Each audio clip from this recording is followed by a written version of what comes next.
Hey there, my name is Bernadette Smith. Welcome to 5 Things in 15 Minutes, my weekly show where I bring good vibes to DEI. That is good vibes to diversity, equity, and inclusion with a little dash of corporate social responsibility. What I've found is that there are lots of news stories about what's going wrong in the world and lots of negative data. But there are also a lot of things going right. That's what I like to focus on. I search for DEI stories that we can be inspired by and learn from. My hope is to inspire you to experiment with some of these inclusive actions and policies within your own organization to help you build a more inclusive world. In this week's episode, I'm joined by my good friend, Charlene Wheeless, keynote Hi. speaker and leadership coach. This week, our conversation is about Congress's first openly Black lesbian, Walmart removing degree requirements, and more. Let's get started. Charlene, Your Highness, will you please introduce yourself? Thank you. That's an inside joke. Just so you all know, I don't really have royal. I don't have any royalty blood except just only in my own head. Hi, guys. I'm Charlene Wheeless. As Bernadette said, I am a keynote speaker. I'm an inspirational leadership speaker and a leadership coach. I'm also an author. You know, what author doesn't plug her book? You Are Enough. And just really excited to be here because I'll do anything for my friend Bernadette. So. Oh, thank you. You are very precious to me as well. So thank you. And I love your book, by the way. I think your book is just so raw, honest. It is so candid. It is really a breathtaking book. And I think everyone, regardless of who they are, how they identify, any of that, I think everyone can learn and be inspired by your book. So thank you. And I treasure my autographed copy. So of course for you. Of course. So one of the themes in your book is authenticity. And I wrote about that this week in the 5 Things newsletter about how there was a time in my career when I was a wedding planner in which I really felt very fake because I was in it more to be an LGBTQ advocate, not so much because I loved pretty weddings. And so, but I did it for a long time. So there was a lot of time that I felt really inauthentic. In hindsight, I kind of know that I didn't let my personality shine. I definitely wasn't as playful. I was more stiff, more reserved. But, now I feel like a completely different person. And so you are an authenticity expert. Can you give advice for folks on how they can be more authentic and what the value is at work? Yeah, I mean, I think, well, for one thing, Bernadette, the person you were describing, I've never met that person, right? Who didn't let her personality shine. I've always known you as this vibrant person. But the easiest thing about authenticity is really to just be yourself. And to, obviously we want to always pay attention to manners and things like that, so don't take it to the extreme. But, authenticity is so important because that's your unique gift. If every time you start to say something or do something that feels natural to you and you stop yourself and say, oh, well, what would they really want to hear? And that's what you say, you're really not being yourself. And I think you can only on this side, I think you can only see it a little bit, but I have a poster thing up there that says, let your light shine. And it's a Bible from a Bible verse. And I have it up there because for so long in corporate, I really felt like I was being told directly or indirectly to dim my light. And so what is authenticity? Authenticity is letting your light shine.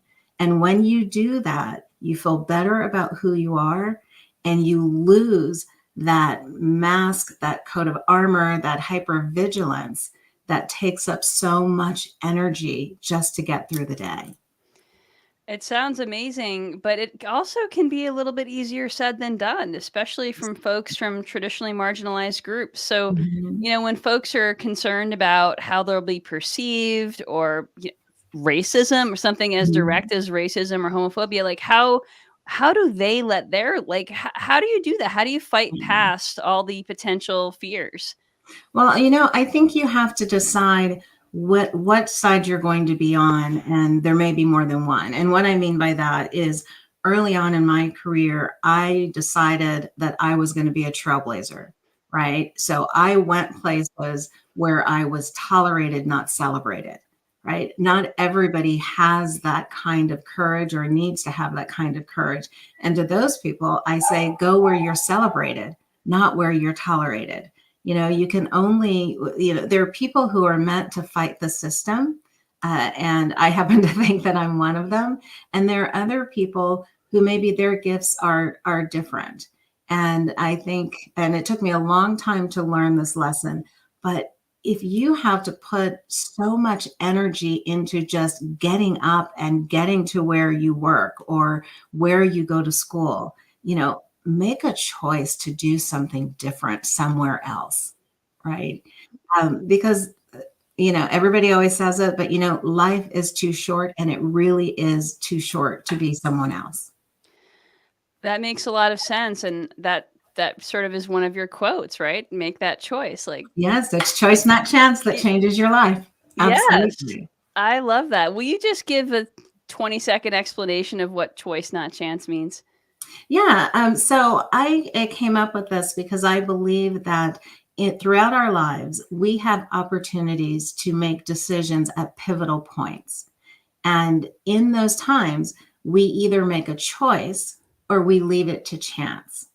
And when we make those choices, we are choosing to have the life, the career, the relationship, the workforce, whatever it is that we want.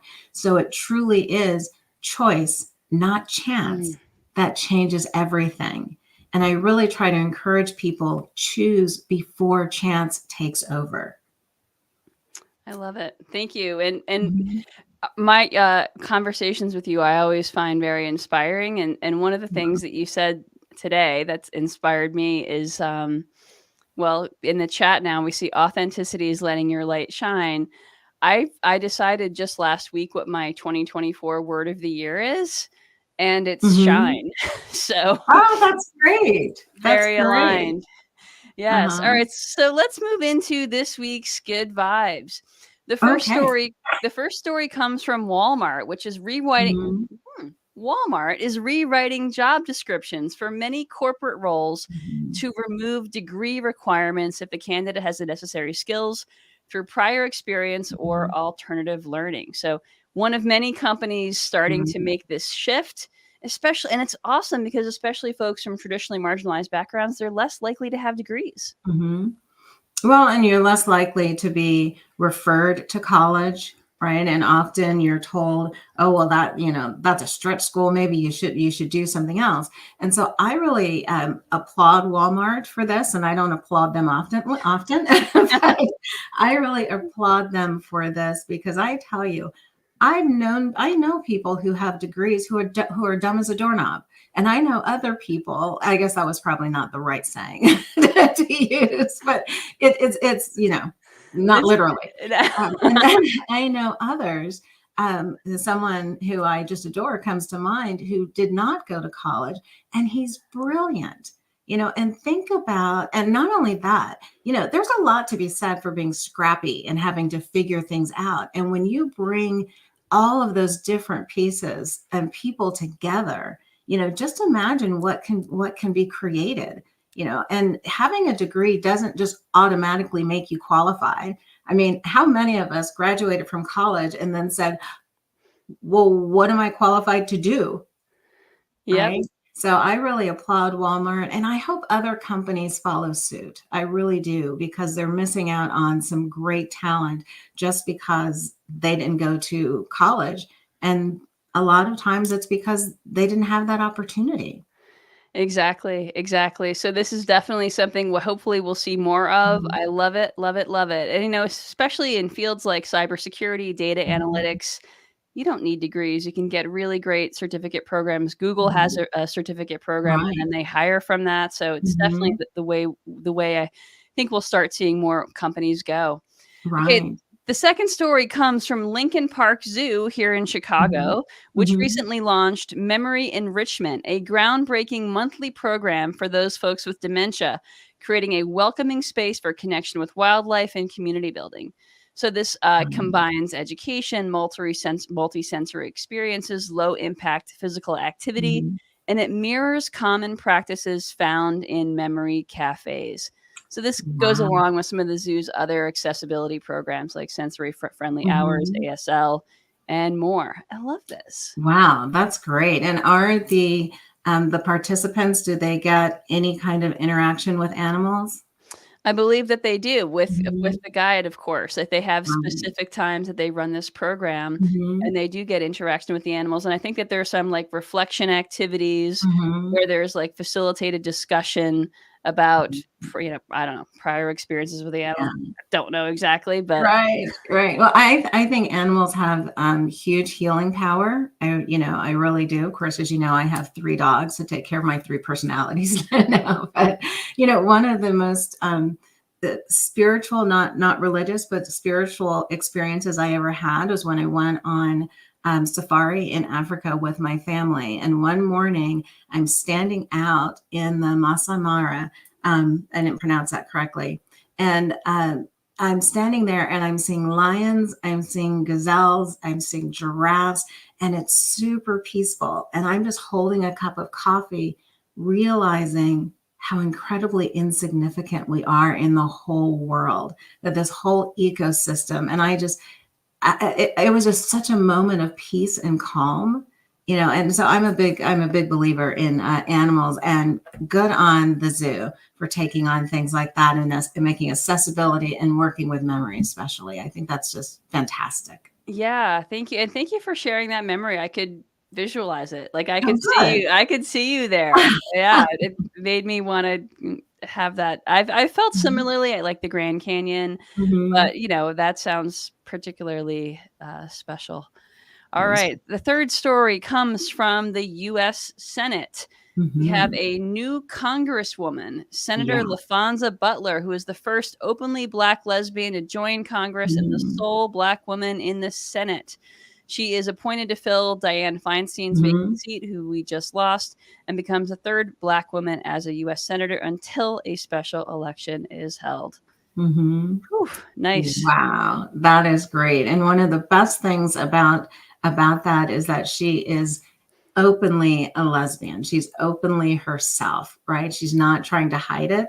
And I think that's great, right? Everybody should be able to live their life out loud. And so, good on her. I'm really excited about it. And also let's not forget the intersectionality of it, right? Mhm. Not just she's a lesbian, she's female, she's Black. This whole intersectionality, and and she's being accepted, right? Yes. Not tolerated, accepted. And well, to the extent, I mean, we can't talk politics, but to the extent, you know what I mean? She's being, Yeah. I just think it's great. When any kind of change, when there's one, there can be two. When there's two, there can be 10. When there's 10, there can be 100, right? It's just And starting that ripple. And I bet you weren't seeing many people like that in that many women of color in power when you were a kid. Probably not, right? This stuff really Um, matters. it matters. I didn't see any people of color in positions of power anywhere, really, until I graduated from college with my undergraduate degree and moved to the Washington, D.C. area. It was really why I thought I could be somebody. I have no idea, because I didn't have examples, right, Right. to look up to. So Mhm. imagine what's gonna happen now that we do. I know, I know. I'm gonna take the world by storm. Yeah. Everyone is. This next generation is so awesome in what they do and what they believe, and how they just redefine the American dream. I'm so excited about it. Me too. And that's why I always have hope. Yes. Always. Mhm. Okay, the fourth story comes from United Airlines, which will become the Mhm. first airline to allow passengers with disabilities to filter flights based on wheelchair Um, accessibility. So the travelers will be able to input their wheelchair's dimensions, and mhm. the website will prioritize flights with cargo holds large enough to accommodate the chair. Mhm. And it comes after a complaint from a passenger whose wheelchair was damaged. And Oh. they're also refunding the price difference for passengers who must choose more expensive flights due to wheelchair size. This is a great comprehensive policy. Well, I'm a little shocked that there was an upcharge for I getting think on it a had to do with the plane. time, and it had to do with like the time. So if like they wanted to take a noon flight, but Mhm. the flight that had that space for the wheelchair was later, and they would refund the price difference. I see. I Yeah. see. Well, I think that certainly is a great story. I hope, a great timing for United because one of their big competitors is having a lot of issues around diversity right Yeah. now. So, so good on them, and I hope that that will extend into the service that people receive at the airport who need to transfer to the airport's thinner wheelchairs. Because I know Mhm. sometimes that can be difficult for people. But good on United Airlines for thinking about accessibility and the challenges around it. Yes, good on them. Finally, it's the first, so hopefully it won't be the Mhm, last. And every time I share a story like this, it just makes mhm. me um, grateful that these aren't even the things I have to think about. So Right. awareness of my Mhm, own privilege. mhm, and we all have some privilege somewhere if we think long and hard enough, right? Yeah, exactly. Mhm, The fifth story this week comes from Minnesota, which has a number of hospitals taking steps to provide culturally appropriate hair and skincare products to patients, including those with textured hairs or those mhm, who wear hijabs. mhm. This is to help improve the patient experience. Right. Right. I think it's beautiful that they're doing this. I just hope they ask people beforehand. Right. Sure. Right. Yes. Because sometimes good intentions can go upside down on you. And I would hate to see that happen because I think the intent is there, the desire to make the impact is there. And I think that would just be beautiful. Just I would just say to people, just don't make assumptions. Yeah. Don't Absolutely. make And I think don't make assumptions. And I think it sort of goes along with the United story in that it's one thing to sort of set up the system and make sure that there's a Mhm. process in place. It's another thing to make sure that the employees are trained, right, and Yes. have that cultural competency. So Mhm. I think that's going to be really important here, as you pointed out. Right, and the cultural sensitivity, right? Yeah, We can all be a little more sensitive at all times, I think. absolutely. Mhm. Excuse me. Oh, I hope you aren't getting sick or the flu. It's flu season, I think. I hope not. I hope not. Well, Charlene, Mhm. it has been an absolute delight Mhm. having you here on Five Things this week. This week's call to action is to Mhm. subscribe to the Fortune Race Ahead newsletter. We'll put that link in the show notes and in the chat. It's a great Mhm. source of Yes. inspiration and DEI news every week. I love that newsletter. Mhm. Charlene, how can folks get in touch with you? Well, like all of us, I'm all over social media. My email address is charlene@charlenewheeless.com, and that's one L, so because we will get confused on that. And then, like I said, I'm on all social media. You can DM me, you can hit me up at any time. I'd love talking with people, and if uh, with all of us, we're all here to make an impact. So if I can help you in any way, to your listeners, reach out and don't forget to get a copy of the book. Such a great book. So I should reread that book as I enter my year of shine. Thank Right. you. Thank you, Charlene. Always a pleasure. I adore you and hope you and everyone else has a great week. Great. Thank you, Bernadette. I Thank you. appreciate it. Bye Bye. bye.